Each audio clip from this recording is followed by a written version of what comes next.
Bulletin में सबसे पहले आपको खबर दें, पुलिस मुल्क का करप्ट तरीन इदारा करार पाई है। अदलिया का करप्शन में तीसरा नंबर है। ठेके देने का शोबा दूसरा करप्ट तरीन इदारा रहा। ट्रांसपेरेंसी इंटरनेशनल पाकिस्तान का नेशनल करप्शन परसेप्शन सर्वे जारी हो गया। सर्वे रिपोर्ट में सूबा सिंध में करप्शन में पुलिस का शोबा पहले नंबर पर मौजूद है, ठेके देने का शोबा दूसरे और तालीम का शोबा तीसरे नंबर पर है। पंजाब में भी करप्ट तरीन इदारों में पुलिस का शोबा पहले नंबर पर रहा। अदलिया दूसरे और सेहत का शोबा तीसरे नंबर पर रहा। खैबर पख्तूनख्वा में करप्ट तरीन इदारों में पुलिस का पहला नंबर, अदलिया दूसरे और टेंडरिंग कॉन्ट्रैक्ट का शोबा तीसरे नंबर पर मौजूद है।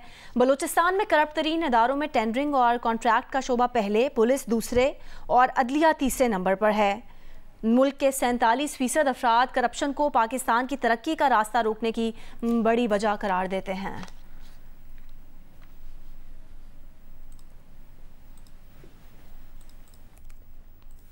मुल्तान में कबाड़ी के गोदाम में धमाके से एक बच्चा जहां बहक और खातून समेत 3 अफराद जख्मी हो गए। फौरी तौर पर धमाके की नौयत का पता नहीं चल सका। पुलिस की भारी नफरी और बम डिस्पोजल स्क्वाड मौके पर पहुंच चुकी है। मामले की तहकीकात शुरू कर दी गई हैं। तफसील बताएंगे इमरान चौधरी। ये मुल्तान का नवाही इलाका है कायमपुर, जहाँ पे एक कबाड़ का जो है वो एक वेयर हाउस था जिसमें एक धमाका हुआ है। अभी तक की जो तहकीकाती इदारे हैं वो हमें बता रहे हैं कि एक बच्चा था जो यहाँ पे किसी चीज़ से खेल रहा था और उसने उसको ज़रब लगाई जिससे जो है ये धमाका हो गया। जो जहाँ बक होने वाला बच्चा है 10 साल, उसके जो वालिद है आरिफ, वो कबाड़ का काम करता था और जो अभी तक की तहकीकात हैं उससे ये पता चल सका है कि ये गुज़िश्ता रोज़ हेड मोहम्मद वाला के इलाके से कुछ स्क्रैप ख़रीद कर लाए थे। तो यहाँ पर स्क्रैप डंप किया और आज सारे जो अहले खाना थे ये मिलकर उस जो कबाड़ था उसको शॉर्ट आउट कर रहे थे। तो इस दौरान एक बच्चा जो था वो खेल रहा था और खेलते खेलते जो है वो ब्लास्ट हो गया। एक बच्चा जो है वो जाँ बहक हुआ है, जबकि जो 3 अफराद हैं वो ज़ख्मी हैं। उन 3 में से जो एक शख्स है उसकी हालत जो है वो ज़्यादा तशवीशनाक है। खुजदार में SHO CTD की गाड़ी के नज़दीक धमाका हुआ है। धमाके में CTD के SHO मोहम्मद मुराद शहीद हो गए हैं। धमाके में 2 अफराद ज़ख्मी भी हुए हैं। खुजदार में SHO CTD की गाड़ी के नज़दीक धमाका हुआ है। धमाके में CTD के SHO मोहम्मद मुराद शहीद हो गए। धमाके में 2 अफराद ज़ख्मी भी हुए हैं जिन्हें टीचिंग अस्पताल मुंतकिल कर दिया गया है। अहम खबर से आपको आगाह कर रहे हैं कि खुजदार में SHO CTD की गाड़ी के नज़दीक धमाका हुआ है। नुमाइंदा जियो न्यूज़ अयूब बलोच हमारे साथ मौजूद हैं, से जानेंगे। अयूब, इस वाक़े की तफसील बताइए। खुजदार में SHO CTD की गाड़ी के नज़दीक धमाका हुआ है। हम इस हवाले से मज़ीद इंफॉर्मेशन भी इकट्ठी कर रहे हैं। धमाके में CTD के SHO मोहम्मद मुराद शहीद हो गए हैं और धमाके में 2 अफराद ज़ख्मी भी हुए हैं जिन्हें टीचिंग अस्पताल मुंतकिल कर दिया गया है। खुजदार में SHO CTD की गाड़ी के नज़दीक ये धमाका हुआ।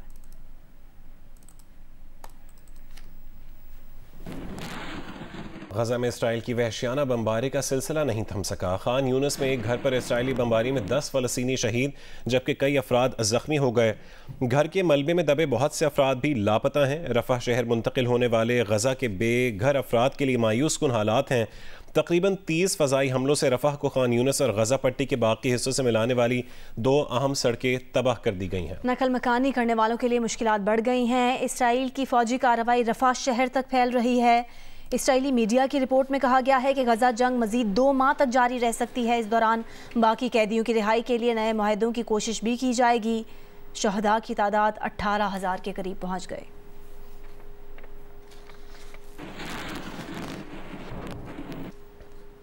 इसराइली फोर्सेस की मगरबी किनारे में रात भर छापामार कार्रवाइयाँ। तोबास में इसराइली फ़ौज ने 2 घर तबाह कर दिए। फ़लस्तीनी मुज़ाहमतकारों और इसराइली फ़ौज के दरमियान फायरिंग का तबादला भी जारी है। मगरबी किनारे में इसराइली कार्रवाइयों में 5 फ़लस्तीनी ज़ख्मी हुए हैं और एक खातून को हिरासत में ले लिया गया है।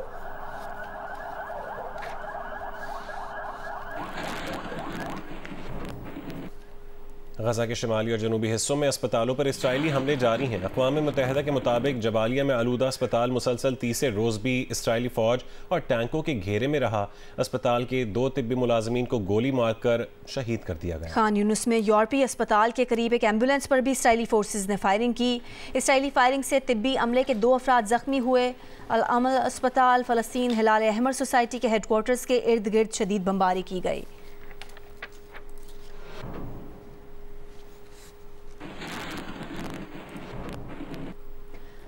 अमरीकी हुकूमत ने निहत्ते फ़लस्तीनियों के कत्लेआम में इसराइल की मदद के लिए इसराइल को टैंकों के 14,000 गोले हंगामी तौर पर फराहम करने की मंजूरी दे दी है। अमरीकी महकमा खारजा ने तकरीबन 14,000 टैंक गोलों की फ़रोख्त से अमरीकी कांग्रेस को आगाह कर दिया है। इन हथियारों की मालियत 10 करोड़ 65 लाख डॉलर है। अमरीकी महकमा खारजा ने कहा है कि हंगामी सूरत हाल में इसराइल को हथियारों की फौरी ज़रूरत है, इसलिए फ़रोख्त को मामूल के कांग्रेस के जायजे से भी इस्तिस्ना दे दिया गया। ह्यूमन राइट्स वॉच का कहना है कि अमरीका ने जंगी जराइम में साथी होने का खतरा मोल ले लिया है।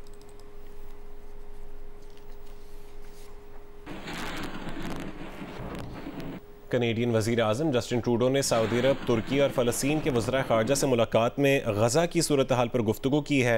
शुरका ने गज़ा की संगीन इंसानी सूरत हाल और फौरी जान बचाने वाली इंसानी इमदाद की फरहमी की ज़रूरत पर तबादला ख्याल किया। जस्टिन ट्रूडो ने इसराइलियों और फ़लस्तीनियों के अमन और सलामती के साथ रहने के हक़ के लिए कनाडा की हिमायत का इआदा किया।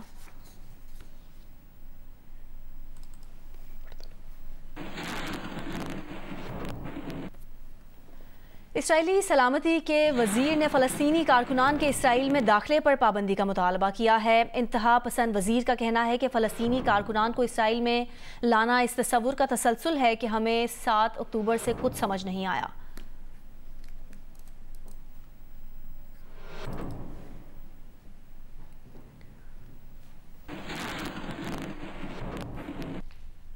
दीगर खबरें शामिल करेंगे। चिलास दहशतगर्द हमले में ज़ख्मी अज़्म हिम्मत और बहादुरी की दास्तान बीबी रोशन कराची के निजी अस्पताल में ज़ेर इलाज हैं। जियो न्यूज़ के नुमाइंदे राहील सलमान इस वक्त खातून के शौहर के हमरा मौजूद हैं। उनसे जानते हैं कि वाक़े और रोशन बीबी के इलाज के बारे में।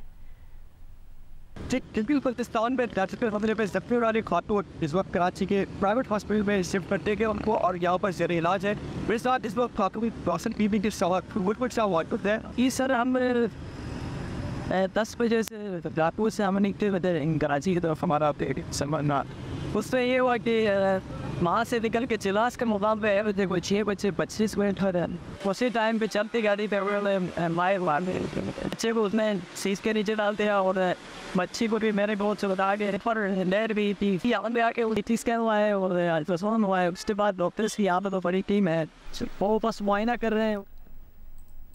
इंसानी हुकूक के आलमी दिन के मौके पर मुनक़सिम कश्मीरी ख़ानदानों की ख़वातीन आज़ादी चौक मुज़फ़्फ़राबाद में भारत के ख़िलाफ़ सरापा एहतजाज हैं। तफसील बताएंगे जियो न्यूज़ के नुमाइंदे आरिफ उर्फ़ी। इंसानी हकूक के आलमी दिन के मौके के ऊपर आज़ाद कश्मीर के दारुल हुकूमत मुज़फ़्फ़राबाद के आज़ादी चौक में बड़ी तादाद में कश्मीरी ख़वातीन मौजूद हैं, और ये कश्मीरी ख़वातीन उन मुनक़सिम कश्मीरी ख़ानदानों की ख़वातीन हैं जिनके बच्चे, जिनके भाई और जिनके घर वाले मक़बूजा जम्मू कश्मीर में भारतीय जुल्म इस्तिबदाद का शिकार हैं, या तो वो लापता हो चुके हैं या वो ऐसे लोग हैं जिनके बारे में अभी तक ये मालूम नहीं है कि वो शहीद किए जा चुके हैं या कि वो भारत की जेलों में बंद है। जम्मू कश्मीर के मुनक़सिम ख़ानदानों की जो ख़वातीन हैं उनका मुतालबा है कि आलमी ताकतें और वो इंसानी हकूक के अलमबरदार हैं वो सामने आएँ और जम्मू कश्मीर के लोगों को उनके बुनियादी इंसानी हकूक दें, और उनको उनका पहला बुनियादी इंसानी हक यानी हक के आज़ादी उनको दिया जाए और इस्तिस्वाब राय का मौका दिया जाए ताकि वो अपने आज़ादी के साथ अपने मुस्तक़बिल का फैसला कर सकें। एशियन अंडर 19 क्रिकेट कप में रिवायती हरीफ पाकिस्तान और भारत मध्य मुकाबिल है। पाकिस्तान ने टॉस जीतकर पहले फील्डिंग का फैसला किया है। इससे कुछ देर पहले तक भारत ने 2 विकेटों के नुकसान पर 104 रन बना लिए। अपने पहले मैच में पाकिस्तान ने नेपाल को और भारत ने अफगानिस्तान को 7-7 विकेटों से हराया था।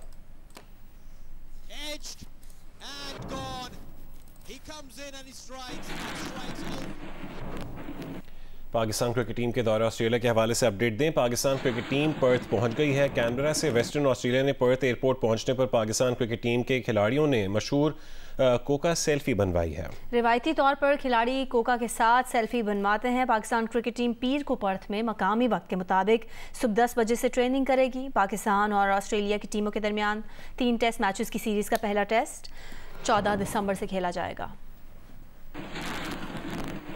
एक बार फिर बात करेंगे। खुजार में एसएचओ सीटीडी की गाड़ी के नज़दीक धमाका हुआ है। धमाके में सीटीडी के एसएचओ मोहम्मद मुराद शहीद हो गए हैं। धमाके में 2 अफराद जख्मी भी हुए हैं जिन्हें टीचिंग अस्पताल मुंतकिल कर दिया गया है। तफसील जानेंगे जियो न्यूज़ के नुमाइंदे अयूब बलोच से। अयूब बलोच, क्या तफसील मिली है इस अफसोसनाक वाक़े की?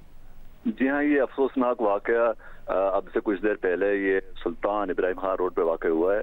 ये वाक़या उस वक्त हुआ जब एसएचओ मोहम्मद मुराद जामोद साहब अपनी ज़ाती गाड़ी में शहर की तरफ जा रहे थे। उनको मैग्नेट धमाके से जो है ना उनकी गाड़ी को हिट किया गया, जिसके नतीजे में वो मौके पर शहीद हो गए जबकि 2 राहगीर जख्मी हो गए हैं। जी ठीक है, बहुत शुक्रिया अयूब बलोच। हमें अपडेट कर रहे थे कि खुजदार में SHO CTD की गाड़ी के नज़दीक धमाका हुआ है। धमाके में CTD के SHO मोहम्मद मुराद शहीद हो गए हैं, जबकि धमाके में 2 अफराद ज़ख्मी हुए जिन्हें टीचिंग अस्पताल मुंतकिल कर दिया गया है। खुजदार में SHO CTD की गाड़ी के नज़दीक ये धमाका हुआ है और अफसोसनाक ख़बर ये है कि धमाके में CTD के SHO मोहम्मद मुराद शहीद हो गए हैं। धमाके में 2 अफराद ज़ख्मी भी हुए हैं जिन्हें टीचिंग अस्पताल मुंतकिल कर दिया गया है। ये अफसोसनाक वाक़या खुजदार में पेश आया है SHO CTD की गाड़ी के नज़दीक, और इस धमाके में CTD के SHO मोहम्मद मुराद शहीद हो गए हैं। धमाके में 2 अफराद ज़ख्मी भी हुए हैं। इसी पर बात करेंगे, हमारे साथ टेलीफोन लाइन पर मौजूद है निगरान वज़ीर दाखिला सरफराज बुगटी। सरफराज बुगटी साहब, बहुत शुक्रिया, आपने जियो न्यूज़ के लिए वक्त निकाला। ये क्या इस वाक़े की तफसील आप तक पहुंची है? देखिए, तफसीलात तो मुझ तक सिर्फ इतनी ही पहुंची है कि एक हमारा निडर सिपाही जो है वो वतन की खातिर कुर्बान हो गया, शहीद हो गया। लेकिन बुनियादी बात आपसे बात करने का मकसद भी है और आपकी तौसत से कौम को बताने की ज़रूरत है कि ये जो दहशतगर्दी के खिलाफ जंग है, आप बलूचिस्तान के कॉन्टेक्स्ट में देखें। एक तरफ CTD के खिलाफ हमारी मौजूदा अदालतें हुक्म देती हैं कि उन पर FIR किए जाए उनके ऑफिसर्स पे। दूसरी तरफ जो है वो लेजिटिमेट वॉइस बन के उनके खिलाफ रैलीज निकाली जाती हैं, और एक तरफ टेररिस्ट जो है वो उनको रोजाना की बुनियाद पर टारगेट कर रहे हैं। आपको याद होगा कुछ अर्सा पहले भी इसी खुजदार में जो SHO थे उनको शहीद किया गया, आज इन SHO को शहीद किया गया। तो ये जो टेररिज्म है, इसके खिलाफ हमारे जो ड्यूल माइंडसेट है नेशन का, उसको चैलेंज करना पड़ेगा, और ये जो नैरेटिव है उसको चैलेंज करना पड़ेगा। और पूरी कौम को ये जंग लड़नी है। ये जंग सिर्फ CTD की नहीं है, ये जंग सिर्फ फौज की नहीं है, ये जंग जुडिशरी की भी है, ये जंग जो है वो मीडिया की भी है, ये जंग सिविल ब्यूरोक्रेसी की भी है, ये जंग सब की है। और इस जंग को कहते हैं कि इस तरह नॉन सीरियस लेना और सिर्फ इदारों पे छोड़ देना, मैं समझता हूँ कि ये काउंटर इंसर्जेंसी के लिए काउंटर प्रोडक्टिव होगा। सरफराज बुगटी साहब, इंटेलिजेंस रिपोर्ट्स के मुताबिक ऐसी मज़ीद कार्रवाइयों की कुछ इतलात हैं या कोई थ्रेट्स मौजूद है, और अगर ऐसा है तो क्या इक़दाम किए जाएंगे सिक्योरिटी के हवाले से? देखिए, जिसने काउंटर करना है टेररिज्म को, उसके खिलाफ तो आप FIR करा रहे हैं, उनके खिलाफ तो रैलीज निकल रही हैं, तो फिर ये काउंटर कौन करेगा टेररिज्म को?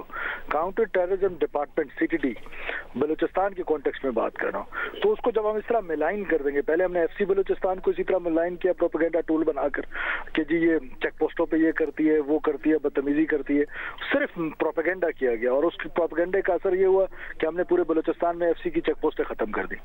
अब CTD जो थी वो काउंटर टेररिज्म कर रही थी, अब उसके अगेंस्ट हमारी मौजूदा अदलिया ने हुक्म दे दिया कि उनके अफसर्स के खिलाफ FIR करें। 3 दिन पहले उन पर FIR हो गई। आज जो है वो कोई रैली निकाल रहे हैं उनके खिलाफ कुछ, और फिर जो पॉलिटिकल जमातें हैं जो इलेक्शन कमीशन में रजिस्टर्ड हैं, उनके लोग जो हैं उन रैलीज को न सिर्फ इनकरेज कर रहे हैं बल्कि स्ट्रेंथन कर रहे हैं। तो ऐसे तो ये लड़ाई नहीं लड़ी जा सकती है। अगर टेररिज्म के खिलाफ लड़ना है तो पूरी नेशन को लड़ना पड़ेगा। तो फिर इसमें इकदाम क्या कर रहे हैं आप अपनी तरफ से हुकूमती सतह के ऊपर? कोई दरख्वास्त दायर करेंगे अदालत में, बताएंगे कि किस किस्म के थ्रेट्स हैं? और नहीं, मैं तो दरख्वास्त क्यों दायर करूंगा? मेरा तो हमारा काम है सिक्योरिटी फोर्सेस का लड़ना, हम लड़ते रहेंगे। जो मैं पॉइंट रजिस्टर्ड करने की कोशिश कर रहा हूँ आपके सामने, कौम के सामने, कि इस लड़ाई को अंडरस्टैंड करें। ये लड़ाई सिर्फ जो है ना वो फोर्सेस की नहीं है, ये टेररिज्म बड़ा चैलेंज बनता जा रहा है और ये पूरी कौम ने मिल के लड़ना है। इसको अंडरस्टैंड करें, इसके लिए नैरेटिव बनाएं। वो नैरेटिव नहीं बन पा रहा, ना मेन स्ट्रीम मीडिया में बन पा रहा है और ना पार्लियामेंट में बन पा रहा है, ना सिविल सोसाइटी में बन पा रहा है, which is very dangerous for state of Pakistan. This is what I am saying. ठीक है, बहुत शुक्रिया। सरफराज बुगटी साहब बता रहे थे कि एक नैरेटिव बनाने की ज़रूरत है। जो ये टेररिज्म चल रहा है, दहशतगर्दी की लहर, उसके ख़िलाफ़ एक मुनज़्ज़म तरीके से कैंपेन की ज़रूरत है।